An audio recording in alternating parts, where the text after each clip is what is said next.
Where are you at right now?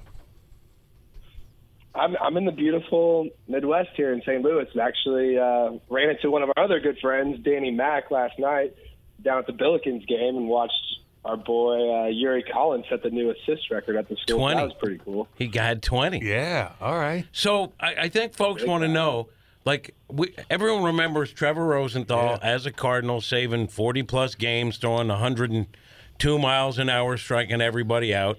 And your career advanced where you end up running into a bunch of injuries. You're 32 now, Yeah. so and you're a free agent. So what are the plans going forward? Where are you at right now? Yeah, it's been a wild ride and a lot of success and fortunate times and some valleys to go along with it as well. But yes, been super fortunate. I think right now at 32, my biggest concern is I got a smoke detector going off at 3 o'clock in the morning. Always the worst time. So I had to deal with that currently today. But just training, getting ready for next year and seeing what the opportunities look like. With bouncing around these contracts the last few years, I can't really predict where I'm going to be, but doing my part to stay ready and take advantage of any opportunities that might come up. And then at the same time, also enjoying family and being in St. Louis and dipping my toes in some other waters and starting to explore maybe what it looks like after baseball's over. So yeah, it's an exciting time. And you get to be on Hot Take Central. Oh, which my I know God. is, Oh, yeah. it's a pinnacle. It's a pinnacle of Feel a career. proud. So I when you're healthy, you post good numbers, right? That's the key. So health wise, where are you at right now? Because you've dealt with what? Thoracic replacement, whatever. You dealt with a hip thing. You dealt with a bunch of stuff. So where are you health wise right now? Health-wise, I'm good right now. I'm losing my voice a little bit. I don't know if I've been doing too many radio shows, and this is kind of the bottom for me, being on 590. Sorry, I didn't bring my best this morning. Thank you. Flip that off. Gosh, that hurt. Flip that off. But I am healthy. The shoulders doing well. Hips are doing well. So like I said, just really going through a normal off-season protocol, training-wise. I'm at a point now in my throwing program starting to ramp up.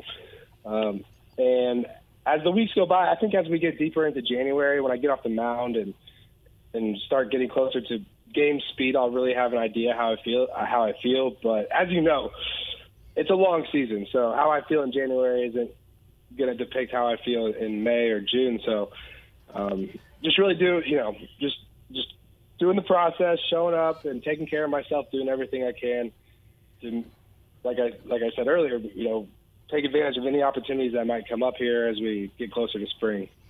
And Rosie, are you still beastly in the weight room? And wasn't it you and our buddy who comes on every Monday, Matt Holliday, of course, now the Cardinals bench coach? Was it you two that first started kind of lifting heavy together earlier in your career? Does Matt come on? He comes on every Monday. Every single Monday. Well, now that he's the coach, he might stop. But before that, he was on.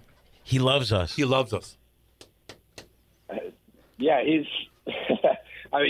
Matt's awesome. I mean, I love Matt. He really took me under his wing when I first got to St. Louis, and that involved him punishing me in the weight room. And I saw him a few weeks ago, and it hasn't changed. I think he's actually stronger now and in better shape now than when we were training together. So he's an impressive human being, as you guys know. Physically and mentally, he's a sharp individual. But yeah, he got me into lifting heavy and training hard, and I've kept up with that.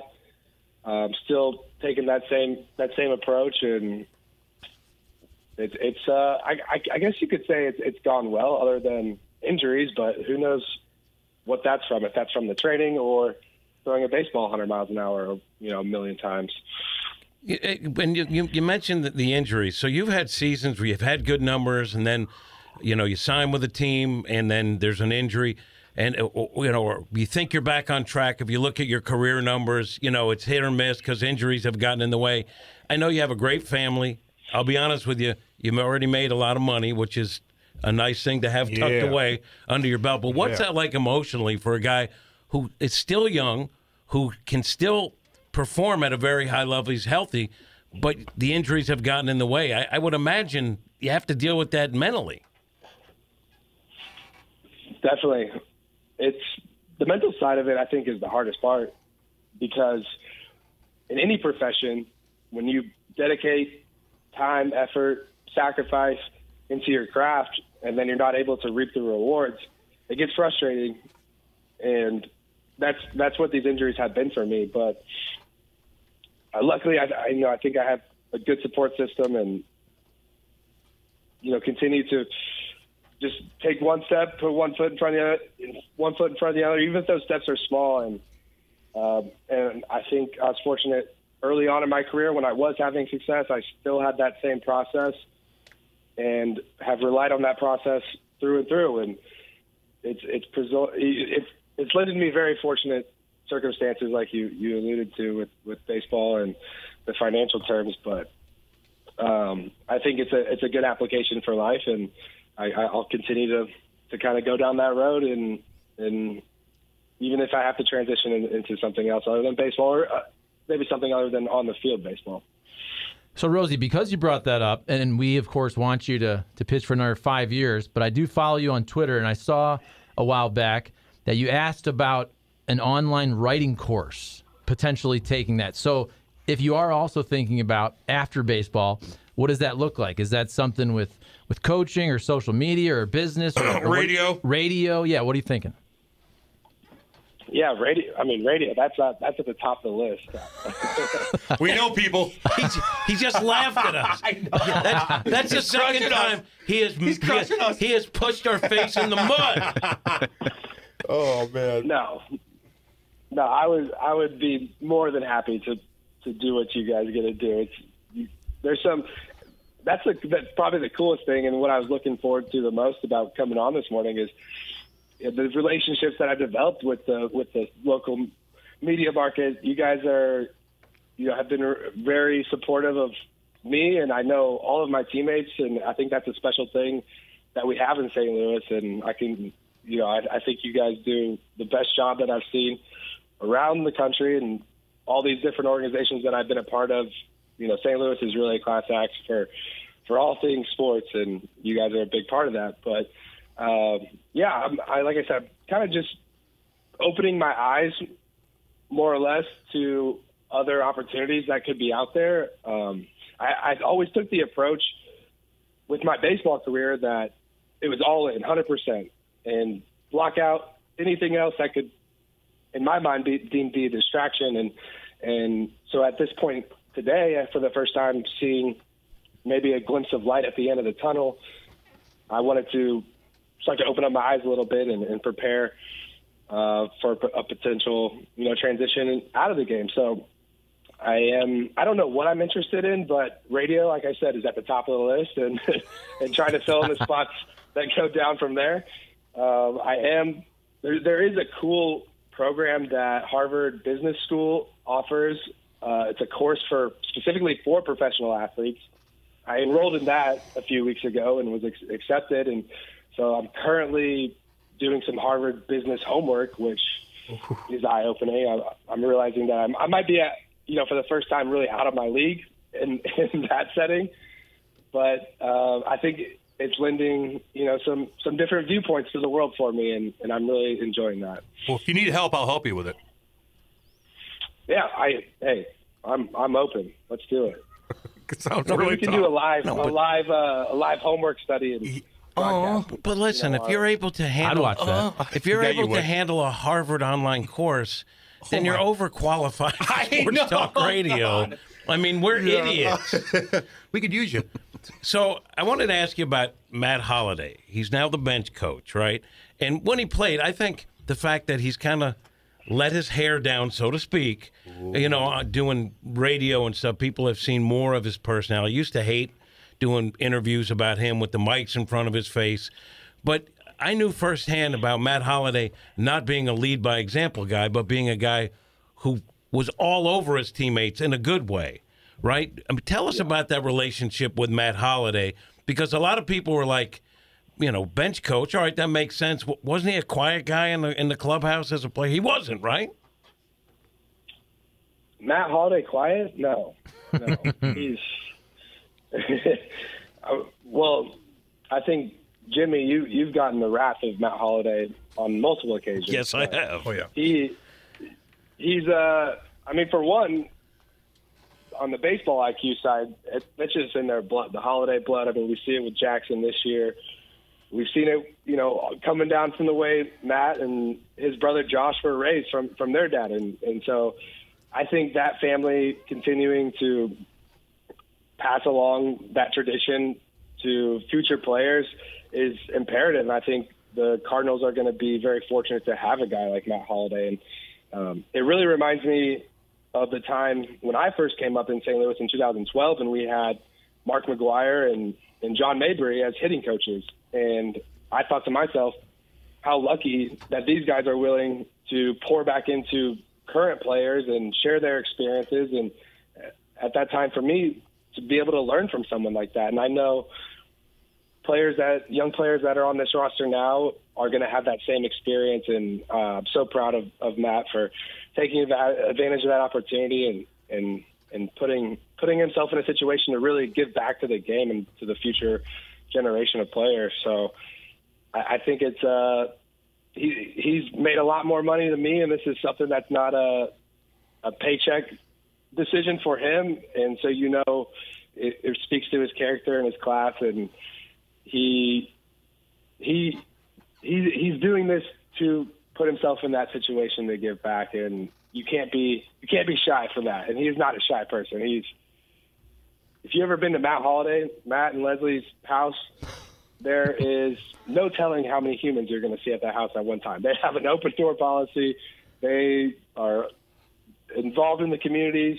I know in Oklahoma right now, they're a big part of that community, and they do a great job. And I think this is going to serve him really well. And he seems very excited. We went to dinner a couple nights ago when he was in town for meetings, and I've really, like I said, I've never seen him this strong. He's a beast. I can't believe how much weight he's pushing in the weight room. But just his demeanor, he's enthusiastic. He seems very happy, especially about this new role. So I'm excited. I'm excited to pick his brain as he goes through this process of being on the other side of the fence and how he enjoys it and what he learns and, what changes he feels like he can make to make the game better. But it's a cool thing. So, Rosie, you were so dominant as a closer, but pretty much your whole time with St. Louis, we had the storyline that seemed to always be there in spring training, how you wanted to be a starter, you wanted to try to be a starter. You obviously had good minor league numbers as a starter. Is that maybe one small regret that you never got that opportunity in the big leagues to prove yourself as a starter?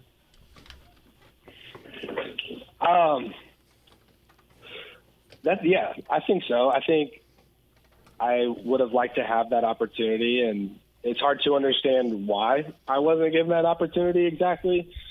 But at the same time, the role that I was put into was an awesome role, and I was very fortunate to have that opportunity to pitch the ninth inning, especially in St. Louis for a long time. But yeah, if someone were to call me today and say I had an opportunity to go fight for another starting rotation job, I think I would still be excited about it. So, it's a tough one to evaluate, but I think, I don't know, I guess I'll kind of leave it at that. I'm not sure why I'd never had that opportunity. I don't know if that's a good answer or not, but I guess that's really kind of sums up the way I felt about it. And if I may, since you've killed us, that's how Holliday used to attack you. He'd say, I'm Trev. I want to start. I'm going to go talk to Tony. And he would just kill you with that. But my assumption is the reason why you didn't get that opportunity is because when they need you in the pen, you dominated. So that's what you sort of became, right?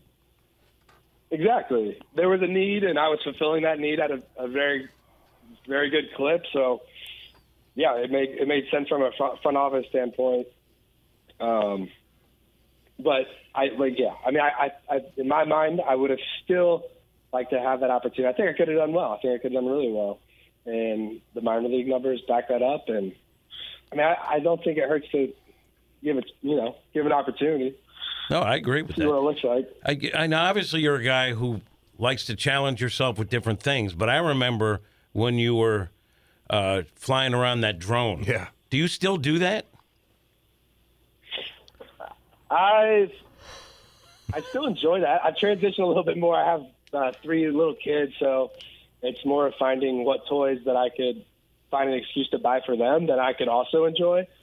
So we got Christmas coming up, so there's some cool things on the shopping cart list that I think I'm going to be able to enjoy as well. I've always wanted one of those hoverboards. Have you guys seen these hoverboards? Yeah, on the lake. I've never done that, and my kids are finally at an age where I think I can justify buying one for them, but mostly for me to use. Yeah. Yeah, no, I've tried those. They're pretty fun. Hey, real quick, before we let you go, you've been great, man. People want to know, how's the flow? You got long true, hair. they do wanna know that. How's the beard? Everybody's curious.